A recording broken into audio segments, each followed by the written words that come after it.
Prince Halston stood by the tall glass window of his Monte Verde estate, staring at the ocean, its waves crashing with a rhythm that strangely matched his heartbeat. The letter in his hand trembled slightly, not because of the breeze, but because of what it contained. No royal seal, no official signature.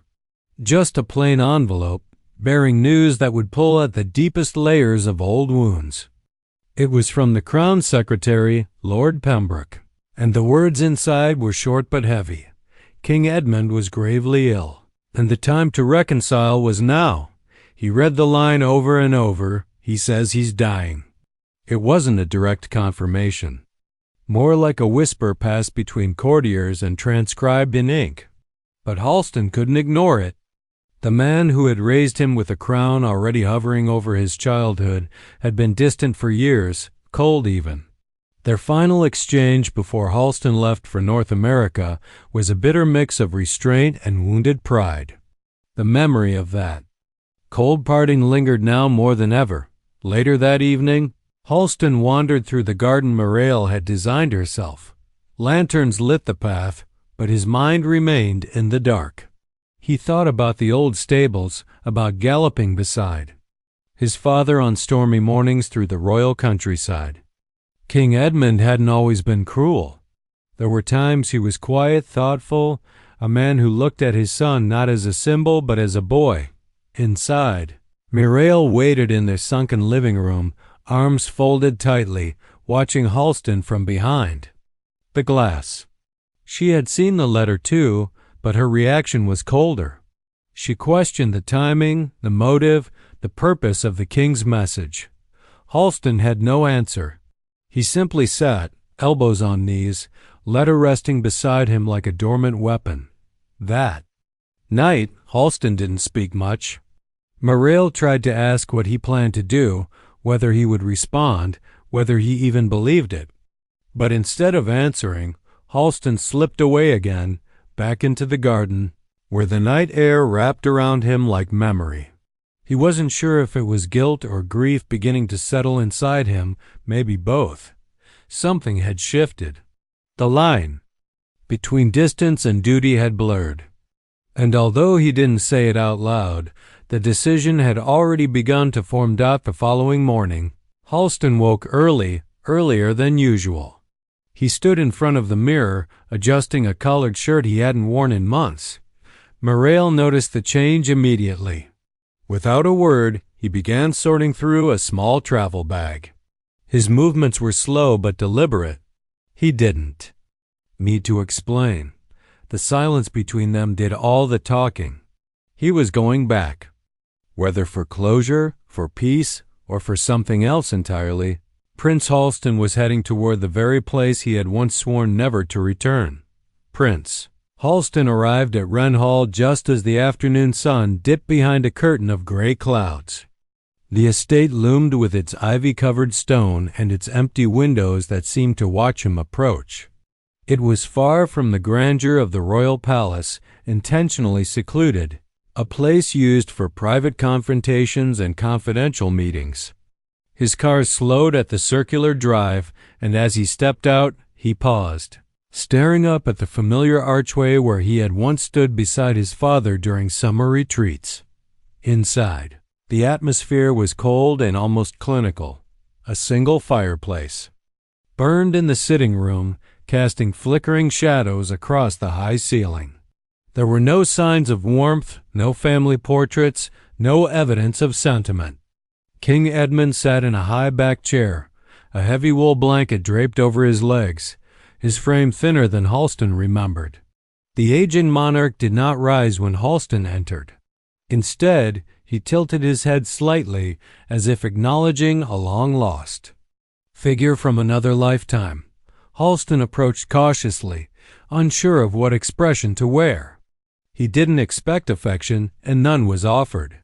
The room remained silent for several minutes, filled only by the sound of crackling wood and the ticking of a grandfather clock near the door.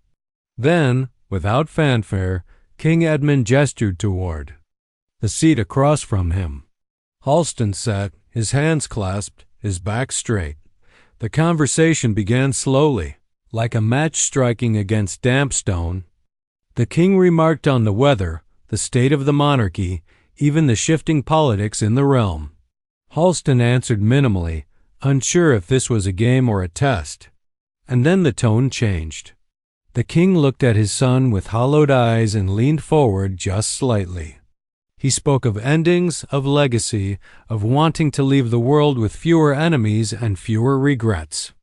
Halston remained still, listening, his mind a storm of memories, some bitter, some still tender. Eventually, Halston responded not with anger, but with quiet truth. He spoke of betrayal, of being silenced, of the relentless press campaigns that painted him and Mireille as villains. He recounted the loneliness he felt even before he had left and the pain of watching his father turn away in the moment he needed him most. King Edmund listened, saying little, but his hands tightened against the arms of his chair. As hours passed, the conversation deepened. It was not a reunion, nor was it a reconciliation. It was something raw. Two men, once bound by blood but severed by silence, finally confronting what had been left unspoken for too long. There were moments of defensiveness, moments of sorrow, but beneath it all, a current of understanding began to flow slowly, cautiously. When the sky outside turned black and the hall grew colder, Halston rose to leave. King Edmund remained seated, his eyes locked on the fire. There was no hug, no tearful farewell. Only a quiet nod exchanged between father and son, one that carried the weight of 1,000 words never spoken. Halston walked out of Wren Hall without looking back, but something within him had shifted. The wall he had carried for years had cracked, not broken, but cracked enough to let something through. When Prince Halston returned to Monte Verde, the house was too quiet. Mireille wasn't at the door, not in the kitchen, not in the lounge where she usually worked. The staff had been dismissed for the day. It was just the two of them now, and the stillness in the room seemed to stretch with every step he took. He found her upstairs, sitting cross-legged on the balcony with a half-finished glass of wine beside her and her phone face down on the table. She didn't look at him right away. She knew he had gone to Wren Hall, and she knew what that meant. The headlines had already started spinning stories: royal reunion, dying king, long-lost son returns. Her face didn't carry surprise, only tension, drawn tightly at the corners like a pulled string. Halston stood in the doorway for a long moment. He had expected anger, maybe even coldness, but not this silence. She finally looked up, her expression unreadable. And then she turned away again, choosing the horizon over the man in front of her. He sat beside her, but the space between them felt wider than the Atlantic. She didn't ask what had been said, and he didn't offer. Instead, he reached for the wine glass and set it aside, unsure if she'd had one or four. Her eyes flickered, catching the gesture, but she said nothing. The silence between them was no longer comfortable. It was sharp, brittle, ready to break. Over the next few days, Mireille kept to herself. Calls came in from her agent, from her producers, even from a talk show hoping for an exclusive. She took the calls in private, speaking in a calm, curated tone while ignoring Halston's presence. When he passed by the door, he could hear her rehearsing lines about reinvention, about staying true to one's narrative. It was clear she was already preparing her own version of what had just happened. Halston spent more time in the nursery, reading to their son, watching the boy giggle at stories once read to him by Edmund. Each night, he tucked the child in with a strange sense of calm and sadness that pulled from somewhere deep inside him. Mireille never joined him there. That space, once shared with joy and laughter, now belonged to him alone. They sat across from each other at dinner but barely touched their food. One evening, as Halston absent-mindedly stirred his soup, Mireille finally spoke. Her words weren't sharp, but they carried weight. She told him she didn't believe in the king's timing, didn't trust the sudden interest, and didn't appreciate being left out of something that would inevitably define how the world saw them. Halston didn't defend himself. He didn't argue or explain. Instead, he simply nodded, picked up his plate, and walked it to the sink. That silence wounded her more than anything he could have said. The distance between them wasn't marked by fights or shouting matches. It was built through unspoken tension, empty spaces in the bed, and the echo of doors closing softly but with finality. Halston was changing. She saw it. But she didn't know if she wanted to follow him down that path. Not if it meant being a character in someone else's redemption story. In the weeks that followed, they moved like ghosts through their home together, yet alone. And while the world speculated about royal peace, about reconciliations and family healing, behind the polished walls of Monte Verde, a quieter war was brewing. One not of crowns and courtiers, but of identity, pride, and the quiet heartbreak of growing apart. Autumn had arrived in Monte Verde with a slow, indifferent chill. The vines along the garden walls turned brown, and the once vibrant roses Mireille had planted now hung limp, untouched for weeks.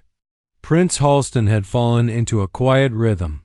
His mornings were spent walking the hills behind their estate, his afternoons in the nursery or at the old piano in the drawing room. The television remained off, and the phone, once a portal to chaos, now lay forgotten on a side table, silenced by his own detachment. King Edmund was still alive. The palace had released a statement weeks prior, offering little more than vague optimism. Reports claimed he had good days and bad, though Halston wasn't sure which were true. He hadn't heard from the king since Wren Hall. No letters, no calls, no gestures of follow-up, just silence. A silence that grew heavier with every day that passed. He had expected something, some word, even a cold line of thanks. But it never came. Mireille, meanwhile, had packed her things 2 weeks earlier. Not all of them, just enough for a temporary stay in Los Angeles. She left behind her heavier coats and her framed photos, but she took her laptops, her studio notebooks, and her assistants. Halston didn't stop her. He had known it was coming. There had been no fight, no plea. She had kissed their son on the forehead and told Halston to take care of himself. Then she stepped into the black car waiting at the gate and didn't look back. Now the house echoed. Halston spent most of his time in the study, poring through old journals, letters from years gone by, correspondence he once ignored in his younger, angrier days. He found a note from his father written after his wedding, carefully tucked into a royal envelope never mailed. In it, the king had scribbled a few uncertain lines, unsure whether to bless or curse his son's choices.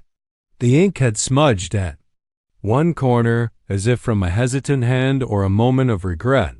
One afternoon, as Halston stood by the window, the landline rang, a relic from a more formal time. His chest tightened. He let it ring twice before answering. It wasn't the king. It was Lord Pembroke, the Crown Secretary.